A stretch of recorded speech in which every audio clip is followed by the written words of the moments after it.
जय श्री राम। आज हम ऐसे महर्षि के बारे में बात करने जा रहे हैं जो अगर आज नहीं होते तो शायद रामायण और राम कथा से हम सब वंचित होते।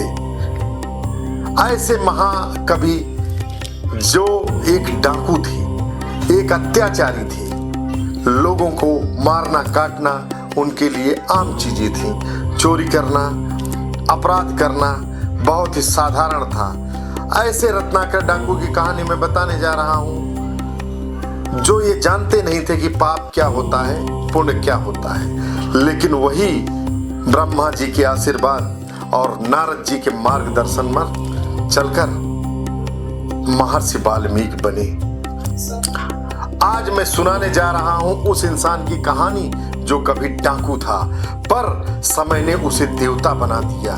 जो कभी मौत का दूसरा नाम था वही आगे चलकर महर्षि वाल्मीकि बना। जी हाँ दोस्तों, आइए महर्षि वाल्मीकि जी के बारे में कुछ बातें बताता हूं आप सबको। जंगल के बीचों बीच जब लोग चलते थे तो कांपते थे, लोग कांप उठते थे रत्नाकर डाकू के नाम से, जिसकी आंखों में क्रोध और हाथों में खून की प्यास और धनुष बाण फरसे खून से लथपथ रहते थे। वो न किसी धर्म को देखता था न किसी धर्म को मानता था।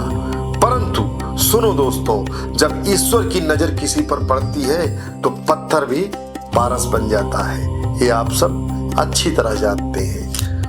एक दिन उसी जंगल से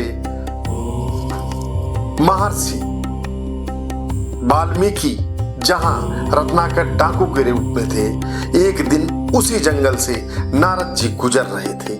उन्हें देखते हुए रत्नाकर डाकू ने दहाड़ते हुए बोला, रुको साधु, जो कुछ तुम्हारे पास है ला सब मुझे दे दे। नारद जी मुस्कुराए, बोले नारायण नारायण नारायण। वत्स, तू ये पाप क्यों कर रहा है? रत्नाकर बोला, क्यों कर रहा हूं का क्या मतलब है?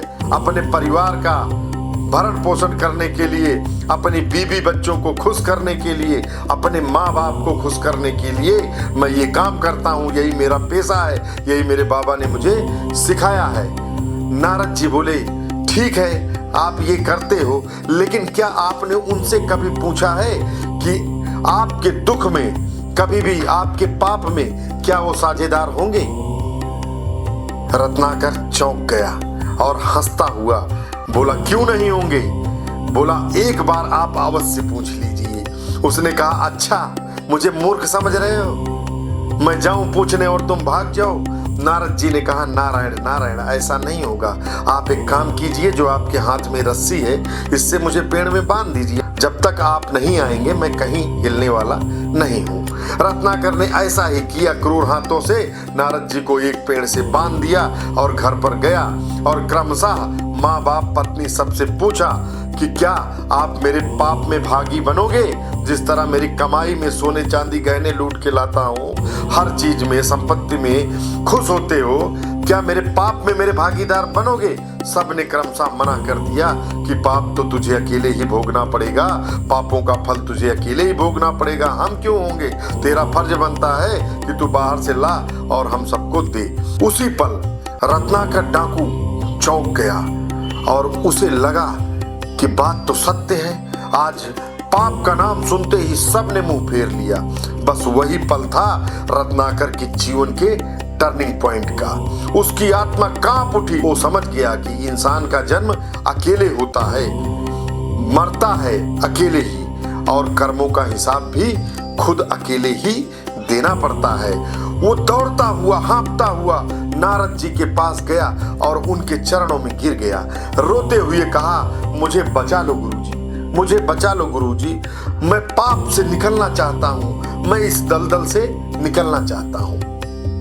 नारद जी मुस्कुराए और बोले, नारद जी मुस्कुराए और बोले कि पहले ये रस्सी तो काट। उसने रस्सी को जल्दी जल्दी खोला। उसका रोम रोम राम नाम से चलने लगा। नारद बोले, एक काम कर तू। बोला, हाँ गुरुजी बताइए। नारद बोले, तू राम नाम का जप कर। रत्नाकर बोला, प्रभु मैं इतना पापी हूं कि मुझसे राम नाम का जप भी नहीं किया जाएगा। मैं पढ़ा लिखा भी नहीं हूँ। मैं तो जब किसी को मार देता हूँ फर से, तलवार बल्लम से, तो मरा मरा मरा मरा चिल्लाता हूँ और घर वाले खुश होते हैं जब गहना गुड़िया छीन कर ले जाता हूँ। नारद जी बोले एक काम कर, तू मरा मरा मरा का ही जाप कर, प्रभु खुश हो जाएंगे। उसने कहा ठीक है। एक स्थल पर बैठ गया और मरा मरा कहते कहते राम राम बन गया। जाप शुरू हो गया। उसका रोम रोम राम नाम में जलने लगा।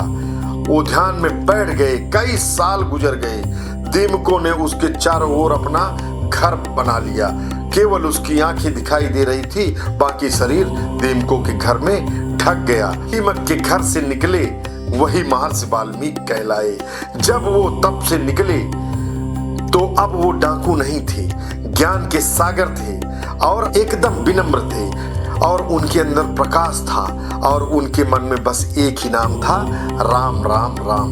ब्रह्मा जी ने उन्हें दीमक से बाहर निकाला और बोला कि अब तुम डाकू रत्नाकर नहीं हो, आज से तुम महर्षि वाल्मीकि हो और तुम रामायण रूपी ग्रंथ लिखो।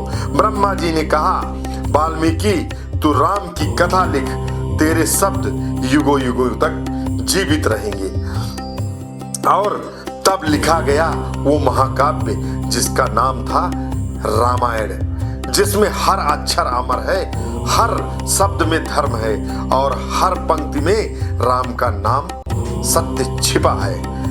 यह वही वाल्मीकि थे जिन्होंने सीता माता को अपने आश्रम में शरण भी दी, लव कुश को संस्कार दिए और दुनिया को सिखाया कि पापी नहीं पाप बुरा होता है।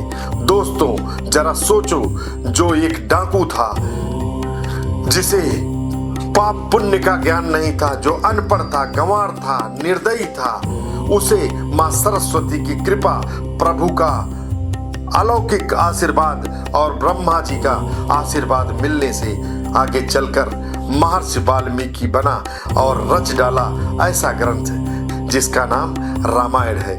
अगर एक डाकू महर्षि वाल्मीकि बन सकता है तो हम आप क्यों नहीं बदल सकते? जब राम नाम हृदय में उतर जाए तो जिंदगी का हर अंधेरा सूरज बन जाएगा। बोलिए जय सिया राम।